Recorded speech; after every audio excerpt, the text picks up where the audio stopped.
Hello మామా.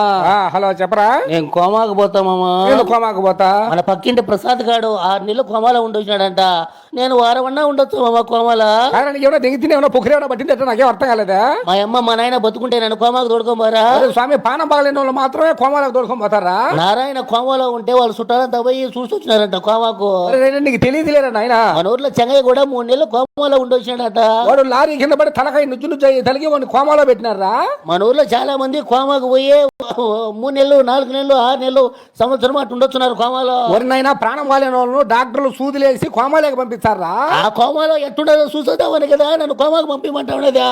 నేను 4 నెలలు నా కోమాలో ఉండొచ్చా మామా. నీకెంత చెప్పాలో నాకు అర్థం కాల. ఏమిటిరా నువ్వు మాట్లాడేదా. మన ఊర్లో సుబ్బయ్య కోయేటికి పోయి 6 ఏళ్ళు ఉండొచ్చాడంట కోయేట్లో. నేను అడిగినా పోతానే. అడగలేదులే. మన ఊర్లో కనకమ్మ కూడా దుబాయ్కి పోయి 10 ఏళ్ళు ఉండొచ్చిందంట దుబాయ్ లో. నేను అడిగినా లేదులే అడగలేదులే. మన ఊర్లో రవిగాడు కోమాలోకి పోయి కోమాలో 6 నెలలు ఉండొచ్చినాడంట మామా. నేను 10 రోజులన్నా ఉండొచ్చా మామా కోమాలో. నాయన నీకు ఏ విధంగా చెప్పాలో నాకు అర్థం కాలరా స్వామి. మా అమ్మ మా నాయన ఉంటే నేను అడుగుతానే తోడుకోబోరా కోమాకే. వాడు భూపతగాడు కూడా 3 నెలలు ఉండొచ్చాడంట మామా కోమాలో.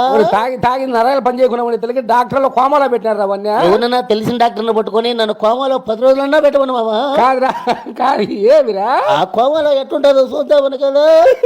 కాదురా నేను వచ్చినా లేదే ఫోన్ పెట్టు. సరే